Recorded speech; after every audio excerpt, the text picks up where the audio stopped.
Bhopal chamber of commerce and industry चुनाव 2026 के अध्यक्ष पद प्रत्याशी गोविंद गोयल का संकल्प सशक्त व्यापारी समृद्ध भोपाल। गोविंद गोयल का कहना है कि उन्नति पैनल आप सभी के विश्वास, सहयोग और समर्थन से भोपाल के व्यापार उद्योग को एक नई दिशा देने के लिए प्रतिबद्ध है। हमारा उद्देश्य केवल समस्याएं गिनाना नहीं बल्कि व्यावहारिक, स्थायी और दूरदर्शी समाधान प्रदान करना है। भोपाल को मध्य भारत का सबसे सशक्त व्यापारिक एवं औद्योगिक केंद्र बनाना, जहां व्यापार करना आसान, सुरक्षित और लाभकारी हो। उनका कहना है कि हमारा मुख्य मुद्दा लोगों को रोजगार मिले, व्यापार में व्यवसाय की रुकावट दूर हो, सबसे बड़ी पार्किंग की समस्या दूर हो, ज्यादा से ज्यादा सदस्य जोड़े जाएं।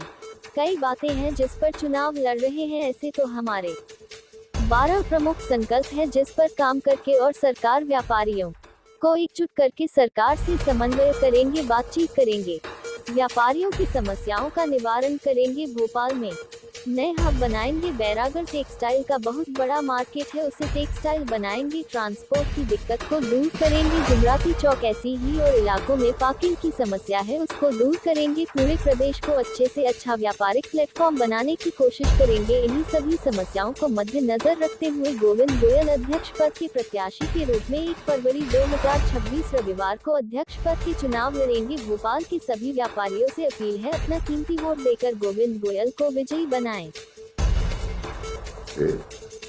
Bhopal chamber of commerce and industry बहुत महत्वपूर्ण संस्थान है, क्योंकि प्रदेश के हर जिले में ये, देश के हर शहर में ये, और भारत सरकार और मध्य प्रदेश सरकार का ऑर्गेनाइजेशन है। तो मुद्दे तो बहुत होते हैं व्यापार के लिए, व्यवसाय के लिए। एक्चुअली हमारा मुख्य मुद्दा है कि लोगों को रोजगार मिले, व्यापार व्यवसाय की रुकावट दूर हो, अच्छे नए नए क्लस्टर बने, पार्किंग की समस्या दूर हो, हमारे ज़्यादा से ज़्यादा सदस्य जुड़ जाएं। ऐसे कई बातें हैं जिनके ऊपर हम चुनाव लड़ रहे हैं। हमारे ऐसे तो 12 एजेंडे, इतने बहुत पॉइंट हैं, तो हर पॉइंट पे हम गौर करके व्यापारियों को एकजुट करके और सरकार से उनका समन्वय करेंगे, सरकार से समन्वय करेंगे, बातचीत करेंगे और व्यापारियों की समस्या का निवारण कर कर भोपाल में नए हब बनाएंगे। नया, जैसे लॉजिस्टिक की बात है, मध्य प्रदेश में भोपाल सबसे सेंट्रल में है, लॉजिस्टिक हब बनाएंगे। बैरागढ़ टेक्सटाइल का बहुत बड़ा मार्केट है, उसको टेक्सटाइल हब बनाएंगे। ट्रांसपोर्टेशन में बैरागढ़ में दिक्कत है, उसको दूर करेंगे। और जैसे जुमेराती वगैरह हमारा बाजार है, वहाँ पार्किंग की समस्या, चौक में पार्किंग की समस्या है, उस सबको दूर करने का हम प्रयास करेंगे। न्यू मार्केट के लिए अलग है, टीटी नगर के लिए अलग है, पूरे प्रदेश के लिए हम अच्छा से अच्छा व्यापारिक प्लेटफॉर्म बनाने की कोशिश करें। 10,000 तो हम 3 साल में मिनिमम बना ही देंगे। मेरा 3 साल का कार्यकाल रहेगा, 3 साल बाद दूसरा अध्यक्ष आएगा, तो 3 साल में हम इतने अच्छे काम करेंगे कि ज्यादा से ज्यादा लोगों को जोड़ें।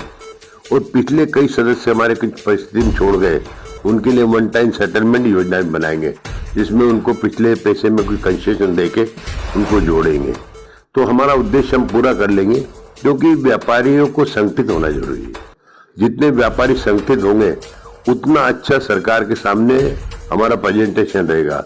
हम व्यवस्थित रूप से सरकार से बात करेंगे, अधिकारी से बात करेंगे और कोशिश करेंगे कि व्यापारी के हर समस्या का हल हो। और हम भोपाल ही नहीं, मध्य प्रदेश के व्यापारियों के, क्योंकि चैम्बर भोपाल मध्य प्रदेश में है, भोपाल में चैम्बर है मध्य प्रदेश का, और भोपाल राजधानी है, तो राजधानी में हम प्रयास करेंगे।